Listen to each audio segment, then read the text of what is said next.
ci turu Baay bi ak Doom ji ak Xel mu sell mi amiin. na barkeb Yeesu Krista suñu boroom ak cofeeluk Yàlla ak Xel mu sell mi ñu boole ànd ak yéen yépp. bokk yi di Seytaan Laudemus Dominum maa ngi leen di nuyu yéen yépp, mag ak ndaw, góor ak jigéen.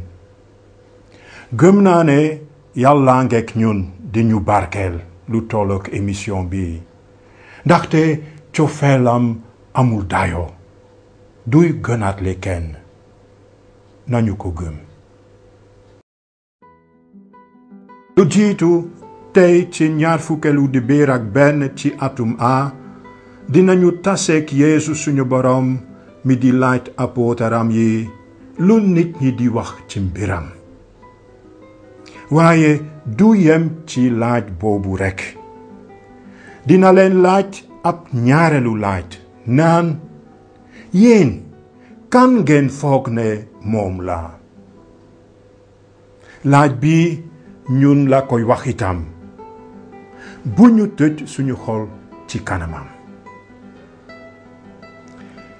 ñaareel bi ñun waa Procès Wolof bëgg nañu jël yenn semaine yi noflaay terewul ñu di leen jàngal ci émission bu nekk l'évangile bi ak psaume bi ànd ak dimanche bi ñu nekk. waaye dale ko émission bi ba ndorteel weeru octobre dinañu leen wonaat yenn njàngale yu ñu leen mësa woon te ñu di xalaat ne am nañu maana ngir suñu dundu chrétien. dinañu jëlaat bataaxal bi Pape Benoît XVI ak François ànd bind yónnee ko chrétien yi àddina si sépp maanaam bataaxal bi ñu tuddee Lumen Fidei leeruk ngëm gi.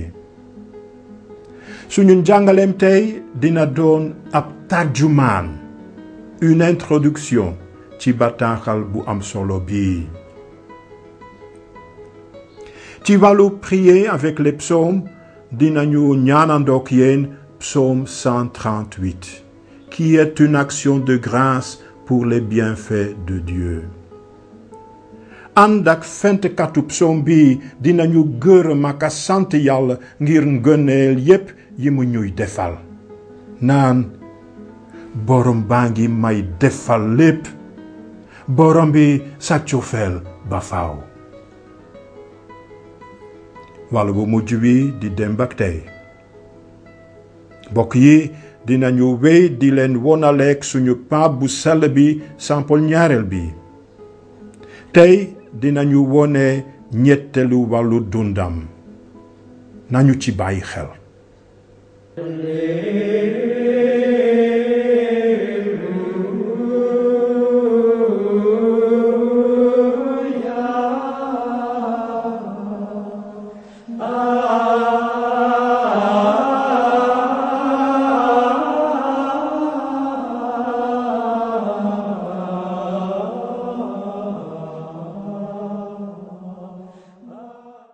L'évangile Yeesu Krista ba Macë mu sell mi bind.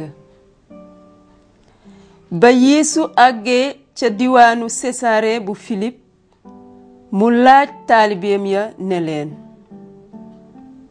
ci li nit ñi wax kan mooy doomu nit ki. ñu tontu ko ne ci ñenn ñi Sang Batis, ci ñeneen ñi Eli, ci ñeneenati Yeremi mbaa kenn ci yonent yi. Yeesu ne leen yéen ci seen bopp kan ngeen foog ne moom laa. Simon Pierre jëkka tontu ne ko yaa di Krista bi, doomu Yàlla ji di dund. Yeesu tontu ko ne bare nga muur Simon doomu Yona, ndege du yaram du deretu nit a la ko feeñalal wante suma baay bi ci asamaan. te man maa ngi la koy wax yaa di Pierre maanaam xeer te ci kaw xeer woowule lay tabaxi suma jàngu te kàttanug dee du ko mënal dara. dinaa la jébbal caabi réewum asamaan noonu loo boole ci àddina sile dina ànd ca asamaan te loo tekki ci àddina sile dina tekkaliku itam ca asamaan. noonu Yeesu artu taalibeem ya ñu bañ a wax kenn ne moo di Kirista bi. baatum borom bi.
mbokk yi keroog ci suñu émission bi weesu tàmbali nañoo jàngale lu jëm ci bataaxal bi Pape François jëkk bind yónni ko jàngu catholique bi di Lumen Fidei, la lumière de la foi, leeruk ngëm gi. laaj nañu suñu bopp ñeenti laaj ba tontu ci. benn, kan moo bind bataaxal bi? tontu bi moo doon Pape Benoît ak Pape François. am na ñu ko waxe nii: ñeenti loxo, 4 mains, ni ki ñaar ñi ànd tëgg piano, ñaari bopp, 2 têtes ak benn xol ñoo ko bind. ñaar ñan la ko yónnee? tontu bi moo di bataaxal bii yónnee nañu ko lewet yi, labbe yi ak jaakaar yi ñu jébbalu ci yàlla ak aji ngëm yépp layik yi. ñett, jan jikko la ko pape bi binde? tontu bi di ci bataaxal bii dafa ñuy jege ni sàmmkat ndaxte bëggoon nañoo yóbbu ci xalaat yu leer ci mbirum gëm gi ngir ñu bañ a réer. ñu wax ko ci tubaab: Lumen Fidei a une allure plus pastorale que doctrinale. ñeent, ndax ci mbirum ngëm am na ab gis-gis bu bees bu mu ñu bëgg a ubbi. gannaaw li ñuy jàppee ngëm ni lu juddoo ci dégg, lu bees lii mooy feeñ ci bataaxal Lumen Fidei. ngëm moo di leer gi ñuy gis, mën naa leeral lépp li am ci suñu àddina. kon ci wetu déggee suñuy noppi xol, ngëm dafa ñuy may ñuy gise ak ay gët yu bees leer gu bees. noonu lañu tege keroog yenn fondement ngir suñu njàngale mu bees ci mbirum Lumen Fidei. mbokk yi, tey bëggoon nañu gën a teg bët ci Lumen Fidei. foog naa ne bala ñuy tàmbalee jàng ak gëstu benn article ci bataaxal bi, war nañoo jéem a gis ak a nànd naka la pape bi tabaxee bataaxalam. pape bi firi na xalaatam yi ci juróom benn fukki wàll. en 60 articles. jox naa bu ci nekk limam, son numéro. xaajale naa itam bataaxalam ci ñeenti xaaj yu mag, 4 chapitres. suñu ci bëggee gëstu bu baax war nañu jéema nemmeeku tenkooy bataaxal bi, les articulations de cette encyclique ak ni mu ko tabaxee. lu ni mel lañuy def itam bu ñu seeti jee kër gu bees.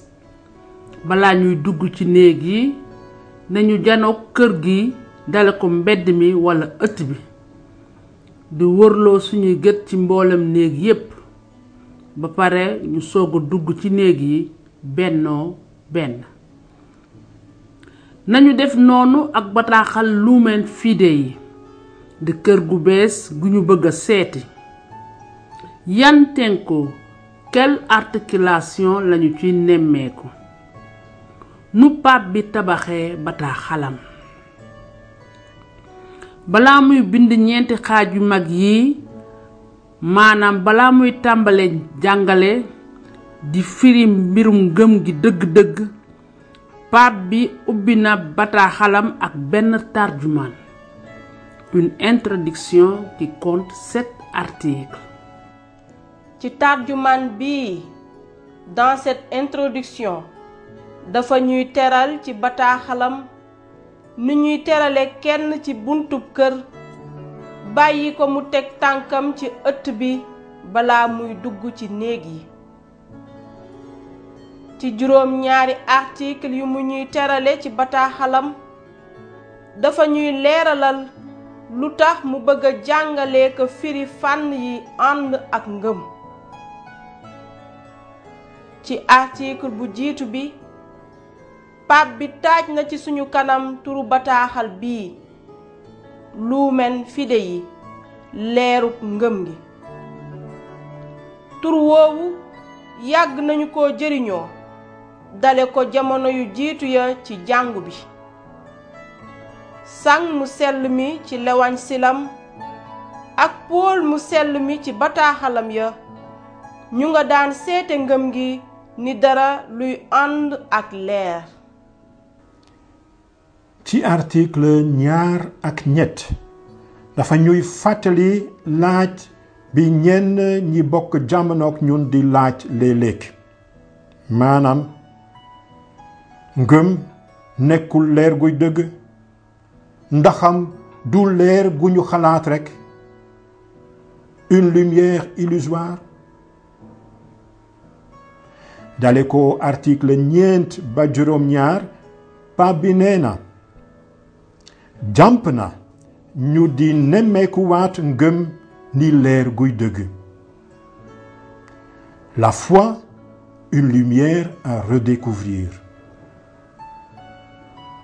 gannaaw tarjumaan bi di dugg bi dafa ñu yóbbu ci xaaj yi.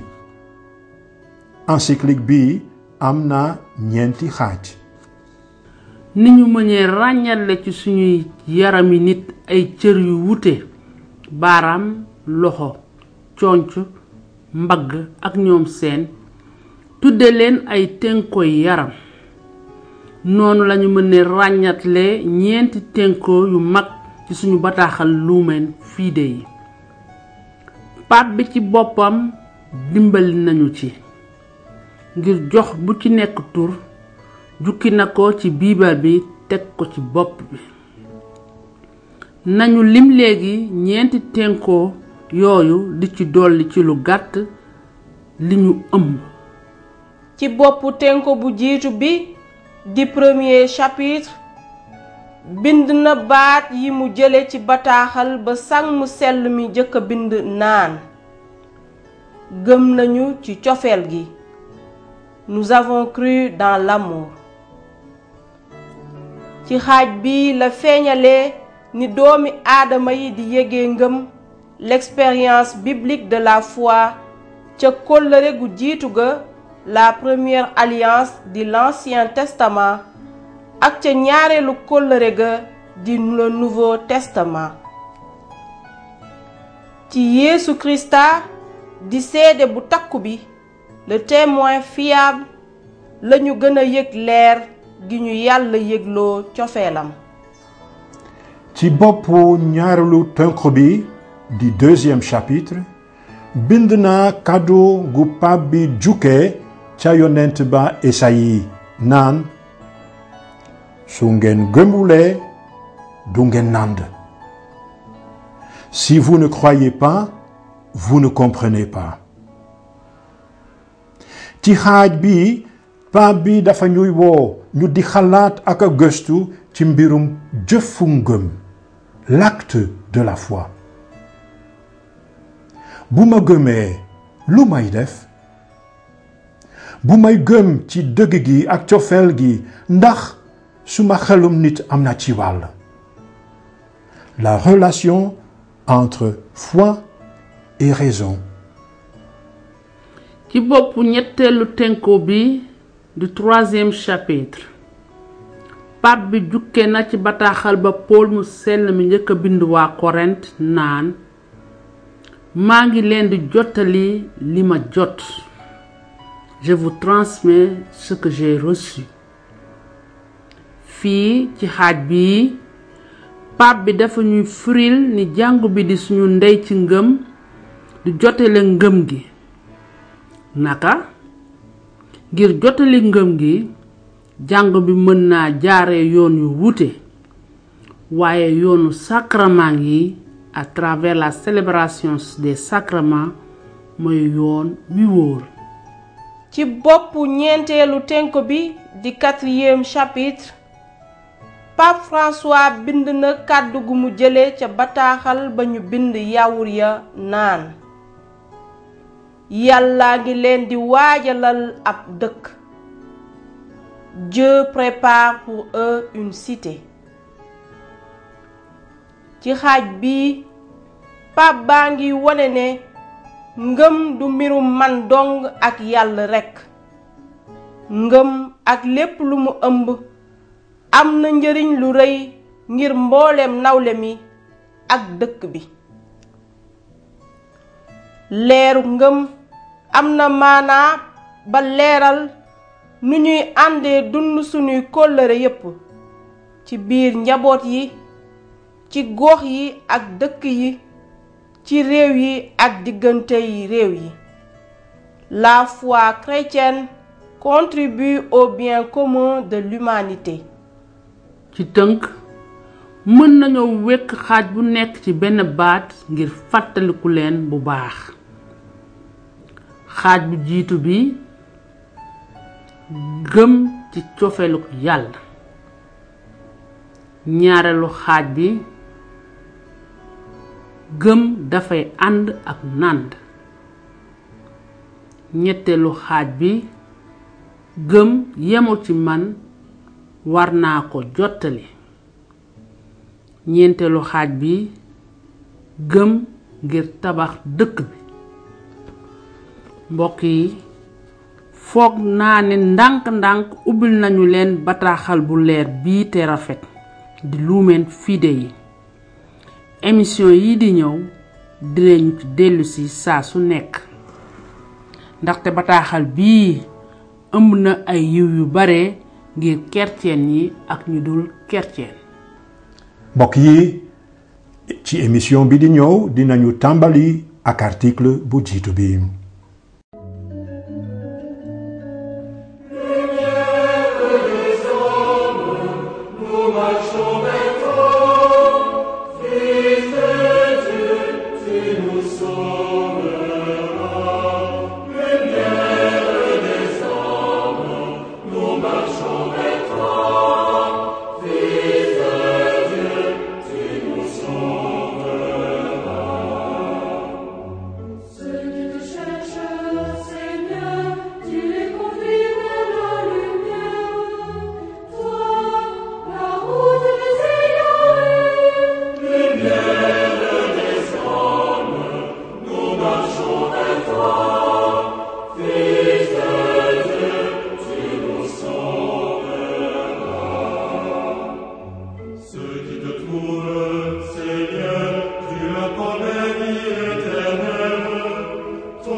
Hashem roi lo echesa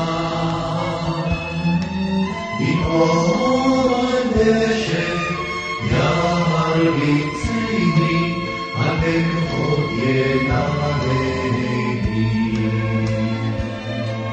Nafshi eshove Nafshi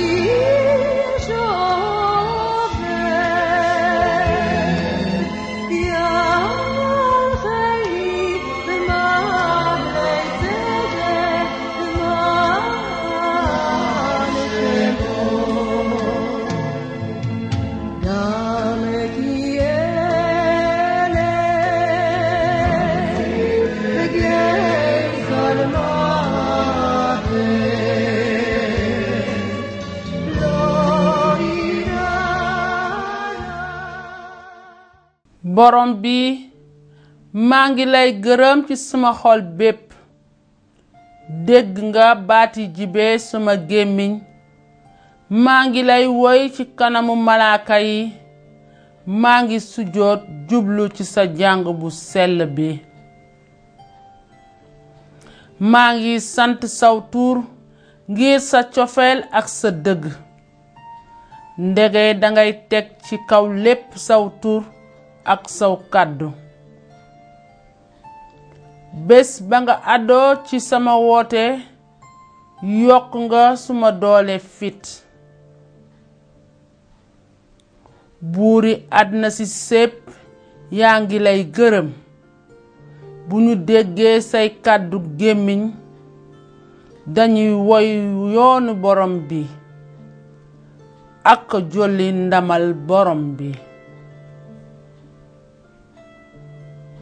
lu borom bi kawe kawe mu ngi gis ki gën a suufeelu dale ko fu sore dafay xàmmee ki rëy rëylu su may dox ci diggu njakare yi yaa may dundal ci mer sa loxo dafay dóor sumay noon sa ndeyjoor dafa may ndam li borom bee may defal lépp borom bi sag cofeel ba faw bul téye sa jëfu loxo.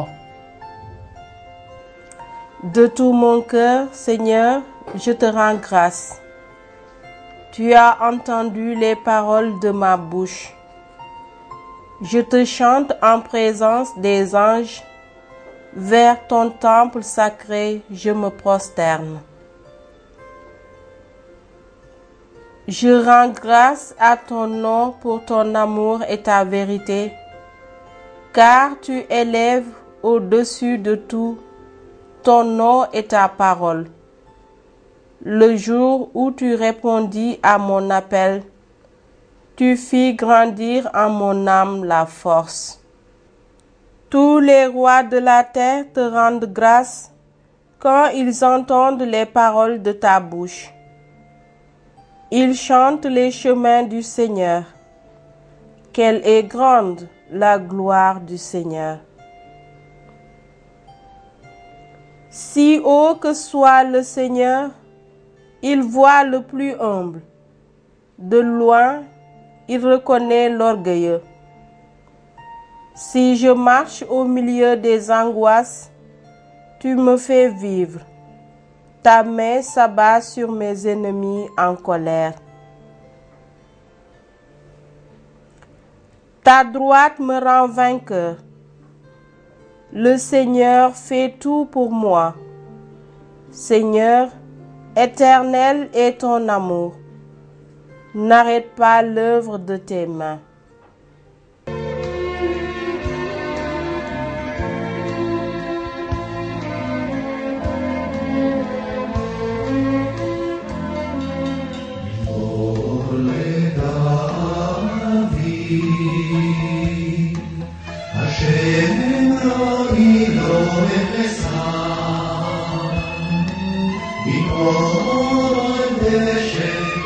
Yar bitzini,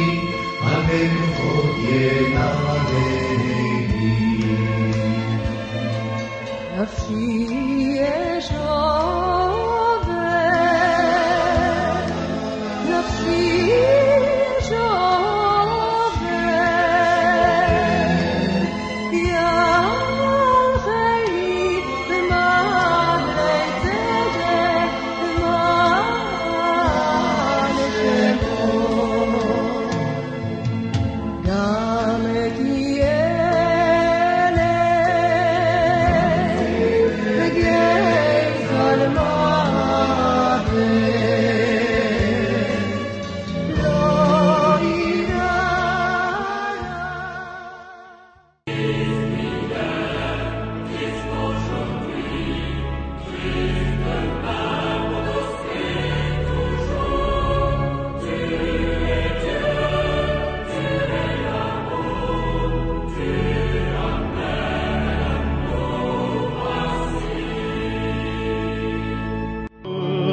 les enfants des hommes, les esprits et les âmes des justes, les saints et les âmes de cœur.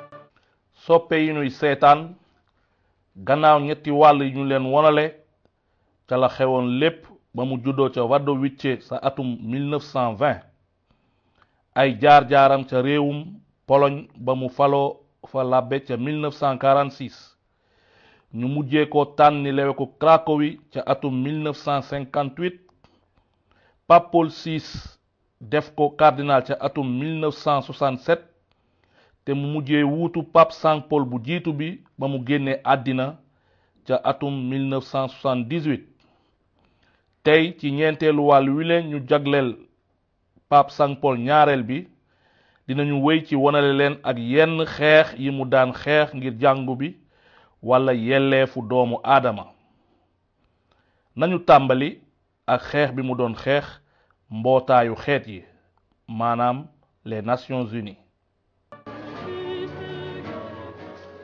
Karol Wojtyla est né le 18 mai 1920 dans la Karol petite Wojtyla ville de Wadowice. judd na ca fukkeelu fan ak juróom ñett ca weeru me ci dëkk bu ndaw bu ñu naan Ce même jour, Wadowice ca réewum Pologne pour célébrer le retour ca de bés booba sax le maréchal ndiiraan gu rëy feesoon na tali miracle en repoussant ak mbedd dëkk ba bépp l'armée rouge, di màggal li jiitu l'armée ba jëngu te dàq ñi leen doon noot bés boobee lañu mën a wax ne réewum Pologne jotoon na ca indépendance am La naissance de Karol Wojtyla juddub Karol Wojtyla heureux pour ses parents. bànneex la woon Son ci père, waajuram yi Junior, est officier dans l'armée. baayam Karol Emilia, l'officier la woon ci l'armée bi à la santé. yaayam di jigéen ju amee woon gëm waaye ju wergu yaramam dëgëruloon Ont perdu leur petite fille en bas âge peu de njabootu temps avant la naissance. Wojtyla amoon nañu doom ju góor Les voisins se souviennent ñu que la tudd mère de Karol Edmund. répétait souvent que son fils serait un jour une dëkkandoo grande yi figure ñu de ngi l'histoire. fàttaliku ni yaayam daan na bamtu fu nekk ne doomam jile Karol Les Wojtyla dina sur la doon place borom Saint-Louis de barke Wadowice, ci réew mi dans un modeste te turam dina appartement siiwi face à l'église Sainte-Marthe. seen kër sorewuloon dara À fii l'époque, la Pologne très ci Wadowice comprend une importante minorité. ca jamono jooja 20% de la population Pologne de Wadowice est catholique yaa fa gënoon a bare waaye juive. Des années amoon plus na tard, ay yaawur Dieu déclarera que téeméer son yoo témoin jëloon de souvenir ñaar se fukki yi souvient yaawur de lañu woon moom Karol Je me souviens très bien que di lui Pape se retrouvait chaque Saint Paul ñaareel bi mu ngi fàttaliku ne ci ginnaaw l'école ba mu daan jànge religieux catholique et la juif, yaawur yi daan daje conscient de vénérer le même Dieu, waaye je suppose. li ñu wute amoon nañu sagos te jàpp ne ñoom ñoo bokk jenn yàlla ji Le propriétaire des Wojtyla est juif, tout comme ka moomee woon kër ga ñu dëkke woon c'est le cas de son meilleur ak ami à l'époque. ay xaritam ca l'école ba it ñoom ñëpp yaawur lañu woon Gardien de but. Et j'étais fii pilier ci gauche. seede bi kenn ci ñoom di seede nee na Karol góol la woon Je de lui que lorsque j'étais dans moom xaritam bi di Elie C'était un excellent gardien. góol bu baax la woon Lors nee de na matchs bañ daan juifs et catholiques, jongante le jeune Karol se catholique porte yi souvent volontaire pour jouer comme gardien de dajeek but dans l'équipe juive. yaawur ya Catholique moom et juif Karol vivaient en harmonie. daan na Il def n'était boppam quasiment góol pas dem mottali équipe yaawur yi. Carole se distingue rapidement ca l'école ba des meilleurs élèves de la classe. Carole bokkoon na ci ñu gënoon a xarañ ci classe ba. bés bu nekk Tous les jours, daana dem il dimbali sert làbba à yi Sainte ci Marthe mees bi Radovice et retrouve ca ensuite jàngub la maison des Kluger, Martha mu Sainte sell mi. Jerzy. La maison des Wojtyla bés vit une tragédie. njabootug Wojtyla amee naqar wu tiis a tiis. La mère de Carole, yaayu Emilia, Carole meurt d'une insuffisance di cardiaque Emilia congestive. gaañu na ndax feebaru xol bu ko daloon. Les funérailles sont célébrées 3 jours plus tard dans ñu l'église. dëjal ko fiile ci jàngub Mariama mu sell mi. Son époux et ses 2 fils, jëkkëram la Sainte Vierge, ak ñaari doomam yu góor pécheurs, di pour que ñaan Dieu ait pitié de l'âme. Mariama xeeg bu sell bi ndax mu yërëm jabaram ji di Emilia. Le lendemain, le ca père et ses ëllëg fils sa vont à Calvaria Zebchida, jëkkër ji au lieu ak du ñaari village doomam consacré à la Vierge dem Marie, gàmmu ji situé à file ngeen di 16 gis. kilomètres de Wadowice. ci bërëb bi at mu nekk ay junniy nit Ici, dañuy ñëw fii l'Assomption, le di jour de màggal si l'élévation de la Sainte Vierge au ci ciel feetub après sa mort. yëkkatikub Mariama ca asamaan gannaaw ba mu gaañu. Pour Carole, ci Carole c'est ici que commence une longue dévotion file à la lay Vierge Marie, tàmbalee qui jébbalu deviendra tàkk presque une obsession. ci xeeg bi Mariama mu sell mi. nataal bile Photographie d'un ngeen di Carole gis Wojtyla triste avait été prise à muy l'occasion de sa Carole première communion, seulement 2 semaines avant la mort am d'Emilia. juróom-ñeenti Elle at avait 9 ans. jël nañ ko bi muy def communion bu jiitu bi. boobu yenn fan rek la laata yaayam di gaañu. at gannaaw deewuk jabaram Le père de Carole emmène baayu pour la Carole première fois son fils à Cracovie, yóbbu à ko l'université ca l'université ba poursuit des études. fa magam Edmund di jànge. Je me souviens moom de Pape la Saint Paul solennité ñaareel bi du nee na mu Dimanche. ngi fàttaliku yanj bi taax ba yanjoon. obtient son diplôme avec mention très bien moom Edmund et commence à exercer la médecine. antu ca l'examen ba Temps libre, il retourne te à tàmbalee Wadowice liggéey pour jouer au football ni avec docteur Carole, ses amis qui ci ay waxtoom yi nga xam ne liggéeyut daana dellu si di fo ak ñoom Nous admirions ci ton football. frère, ñoom ñépp a ko soppoon di ko naw. parce qu'il était beau, très athlétique et très intelligent. Edmund fii ci l'hôpital bi nga xam ni toll na ci waxtu ca Wadowice la doon liggéey. mu bokk ci ñu doon gëstu ci benn feebar bu ñuy wax scarlatine bu daan rey rek ñu bari ci waa Pologne ya. En décembre 1932, alors qu'il tente ba muy désespérément topp de sauver la vie di d'un toppatoo jeune ka faj le jeune kenn ku médecin amee woon atteint feebar la boobu scarlatine moom ci et boppam Edmund gaañu fa. Pape Saint Paul ñaareel bi nee na xew-xew yooyu yépp ñu ngi des ba tey ci xelam. nee na Mon frère m'a sans doute davantage li marqué sama que celle de mag ma ji mère. gaañu moo ma gën a Les laal circonstances étaient que tragiques. sama deewuk yaay. booba Et j'étais xale bu encore tuuti très laa jeune. woon. ca Vatican ci biroom Pape Jean Paul ñaareel bi Le pape Jean-Paul II a dencoon na toujours jumtukaay précieusement bile tiroir ñu ko supérieur joxoon de son bureau, nga xam ne un moom objet la qui lui a remis magam le docteur personnel daan médical faje. de l'hôpital de Bielsko, le stéthoscope de son baayu Carole dem retraite ci l'armée gi Le père de Carole prend sa ak retraite payooram militaire. bu néewoon Il se bi contente de sa muy maigre toppatoo pension et se consacre njàng entièrement ak à dunduk l'éducation doomam de son jile fils mu cadet. soppoon lool ci xolam. Les amis de Carole l'admirent. Son père nit était un ku vrai baax la homme. woon. C'était un homme simple. Au lycée, le jeune Carole fait ses premières Ca rencontres lycée ba, avec la gent féminine. Carole Ginka Beer, une ravissante tàmbalee jeune taseeg fille, engage Carole comme actrice jànq dans un yi. groupe de théâtre local. kii ngeen di gis di junqa biir di kenn Sur les planches avec ci plaisir. yaawur ya xale Au sein bu du jigéen groupe yaawur théâtral, moo il ko commence dugaloon une ci longue troupe relation avec théâtre Alina bu dëkk ma. une jeune fille catholique de son âge. Pendant des mu années, tase fa Alina et Anika Carole Krolikovic deviennent mi les ngeen héros gis principaux et nii se donneront la réplique. ñoo doon ànd di théâtre. Antigone, j'avais le rôle principal. Et il ci jouait sa Antigone fiancée. ñoom ñaar ñoo gënoon a fës ci ñi bokkoon ñépp ci théâtre ba. fii La relation entre Alina Pape Saint Paul ñaareel bi Krolikovic et ngeen di Carole gis noonu Wojtyla ak durera Alina toute leur Krolikovic boobu vie. Elle est de toute évidence fondée sur la tendresse. bi mu ko seetee foofa ca Vatican. Le cardinal Adam Sapieha, un aristocrate cardinal bi ñuy wax Adam Sapieha se rend au lycée de Wadowice di l'archevêque Cracovie moo dem ca lycée ba Karol daan jànge ñu tànn ko moom Karol ndax mu jàng baat yi ñu waroon a dalalee mbooloo ma. Sapieha tàmbalee xalaat lu jëm ci Karol ndax def ko mu jàng ngir nekk làbbe ci kër gile ci suuf la njabootu Wojtyla dëkkoon. du jànge ca l'université Jagellon bokkit ca troupe théâtre lu dëkk ba. booba la Allemagne dal ci kaw Pologne. gis ngeen ko noonu avion yi di dóor ay bal ay bomb. Karol a ngoog génnee ca cathédrale ba di daw ngir jëli baayam bi feebaroon jël seen bagage yëpp teg ko ci puus-puus boobu bokk ci nit ñi daan daw di génn réew ma. moom Karol ànd ak baayam dellu nañu nag ca Cracovie fekk dëkk ba Allemagne yi noot ko. fii ci l'université bi ñu xalaat ne njàng mi dina mën a tàmbaliwaat waaye booba njiiti Allemagne yi dajale ñi doon jàngale ñépp professeur yépp jàpp leen tëj leen ca benn camp bu sore. ay làbbe ak ay borom xel borom xam-xam yu bari yu Pologne lañu jàppoon tëj leen.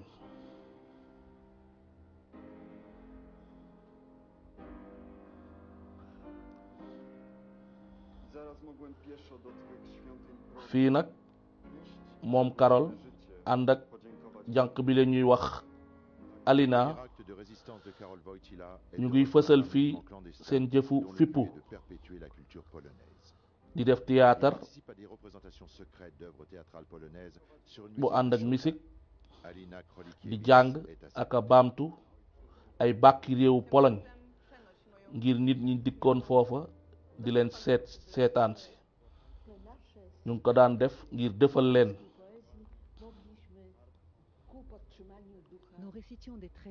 Alina mooy wax noonu ne dañu daan baamtu ay bàkki réewum Pologne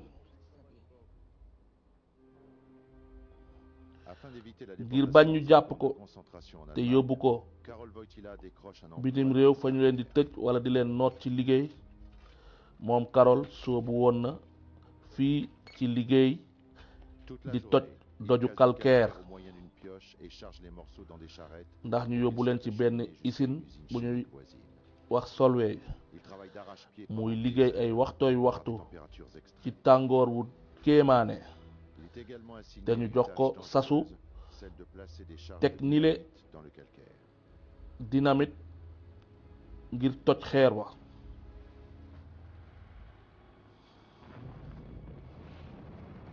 mënoon na fa ñàkke bakkanam.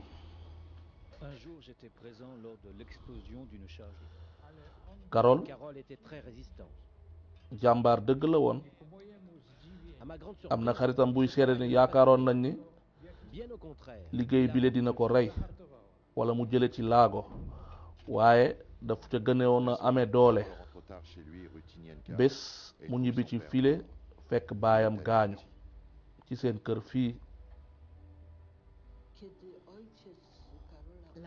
deewuk baayam yëngaloon na ko lool lool ndaxte moom rek la dese woon ci seede xaritam bile. Une catastrophe. dafa meloon ni suuf si moo yëngu gannaaw deewu baayam muy ñaan rek dëkk ci ñaan.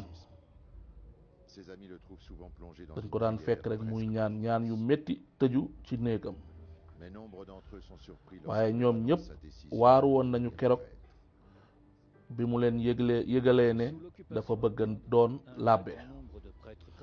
dafa fekk booba làbbe yépp jàppoon nañ leen indi leen nii ci ay camp tëj leen. Plus de 3000 prêtres ont été lu toll ci ñetti junniy làbbe tëjoon nañ leen mal et aux atrocités de la guerre. waaye moom Le clergé et sa mission mu xalaat ne prennent tout leur làbbe si ak moom ci kaw fii la gën a jàpp ne sasub làbbe war naa gën a fés 1942, j'ai décidé d'entrer au séminaire mu yebu à Cracovie. bëgg a dugg ca séminaire ba nga xam ne dafa doon làqatu te cardinal Sapieha mi jiite woon ko ci sutura xaritam bi mu ngi seede ne Je vous accepte. Sapieha daf ñu waxoon ne Que si nous sommes arrêtés, dinaa leen nangu déportés à Auschwitz. waaye na ngeen xam ne mën nañoo jàpp tëj ñu Sous l'occupation allemande, l'archevêque cardinal Sapieha mi sàkkoon na séminaire bi fekk Allemagne noot réew ma les supérieurs comme les séminaristes peuvent subir mënoon nañoo de répression des autorités allemandes. jot ay daan yu ñu leen di daan bu ñu leen fa fekkaan Chaque matin, lorsque nous déjeunions, nee na bu ñu daan añ sûr de nous revoir. wóoruñu woon ne dinañu gisewaat ca waxtu reer Personne ne pouvait prédire ce qui allait se passer dans la rue. C'était la dëkk ba réalité bépp de l'occupation. dañ ko nootoon dara leeruloon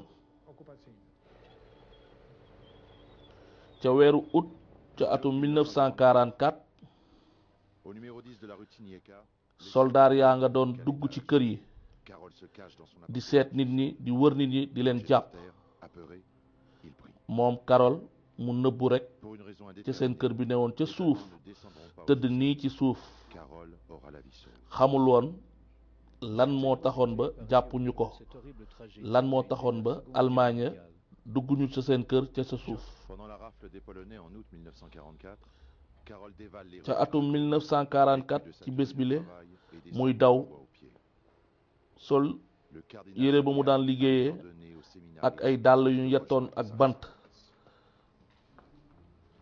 kenn newatuloon ci réew ma Cracovie était déserte. Il n'y avait plus âme qui vive. Toute la journée, Cracovie a eu des alliés muy daw fantômes. ndaxte Carole Wojtyla tente de survivre en se cachant au séminaire cardinal bi Sapieha moo leen laajoon ñu daw nëbbatu ji foofee ca këram ga par les forces soviétiques. C'est la fin de l'occupation allemande. Malheureusement pour les Polonais, la bés tyrannie hitlérienne prend fin pour faire place à la dictature. soviétique yi dimbali leen ñu dàq Allemagne Carole se prépare à booba la Carole yebu ne dafa bëgg a doon làbbe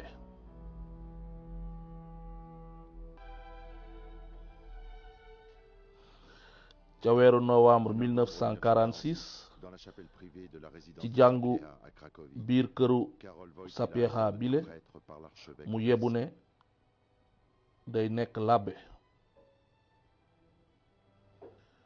ca jamono yooya Qui reçoit la prêtrise s'allonge kuy falu làbbe day tëdd nile ne nërëm ci suuf manifestant ainsi sa totale ngir volonté wane ne nangu d'exercer naa le ministère qu'on lui confie. sas bile ñu koy sas mu doon làbbe Cela a été pour moi une expérience très émouvante. ca ëllëg sa Le lendemain, à ca l'autel jàngu de la crypte de Léonard mu Saint-Bernard, sell mi sous la cathédrale du Wawel, le prêtre Wojtyla célèbre muy aussi amal la première ñetti messe meesam yu de jiitu sa yi mère, de son jagleel frère ko et de son yaayam baayam ak magam Edmund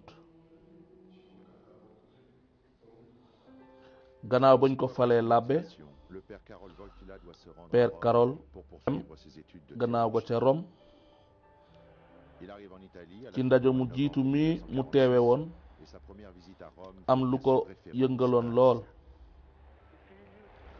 mu ne ba ma demee ca basilique Pierre mu sell mi ca Rome fekkee naa Je me souviens que le premier dimanche, bés bile ñu doon texal kenn je suis allé à la ku basilique sell Saint-Pierre.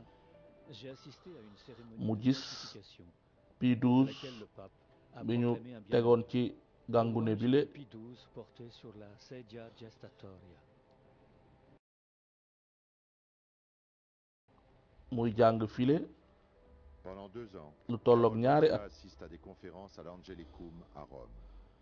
Il est ca atum impressionné par la 1948 diversité de l'Église. mu jóge Rome dellu Cracovie Durant l'été 1948, ay il xaritam pour retourner à bégguñu woon dara ci li ñu ko faloon mu nekk vicaire ci benn Ses paroisse amis sont surpris bu sori woon lool ci biir àll bi waaye moom mu ne nangu naa jël sasu wiker bile di liggéey ci dëkk bu sori bile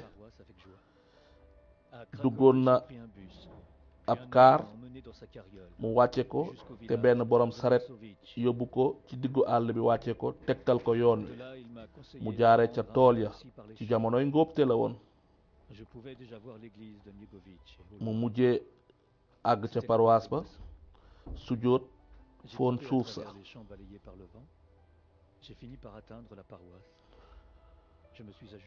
mu tàmbali liggéeyu labbe bu ndaw di taseek ay étudiants yu góor ak yu jigéen muy am ak ñoom ay nemmeeku ay gëstu ci àll bi labbe bi Wojtyla di doxal ay gëstu ñuy nemmeeku àll bi te fekk gouvernement soviétique bi tere woon na jëf yu ni demee waaye moom muy wax ndongom yi le ñu bañ ko woowee mon père labbe bi waaye nijaay ngir bañ ñu teg leen ay daan ka mu tàmmaloon a nekkal ci gaal ga mooy seede fii ne daan na beru wéet di ñaan ak a xalaat tey dafa mel ni yàlla la doon waxtaanal ba mu dellusee daan na maye ay maye yu leen doon reetaanloo te ca ngoon ga mu jëlaat gaal ga delluwaat fu sori di xalaat di bind te ci waxtu yooyu kenn waru ko woon a gëtën kenn waru ko woon a jege ci kaw gaal gi da daan xumbalee meestam ñoom rek fii ci àll bi wéet ndaxte booba daan nañu tere bépp ndaje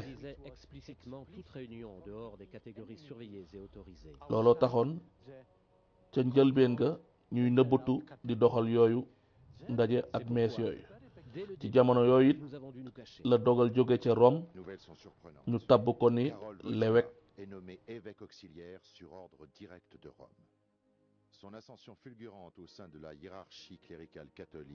mu wéyal gëstu yi le mu doon amal ak ndaw ñi étudiants yi di ànd ak ñoom ñu jël gaal yi yóbbu leen ñu wéet file di waxtaan ak ñoom ci mbirum sëy ak ci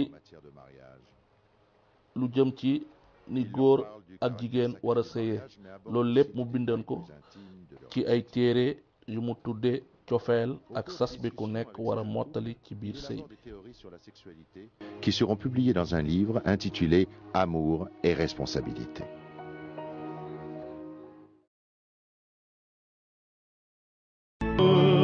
Les enfants des hommes, les esprits et les âmes des justes, les saints et les âmes de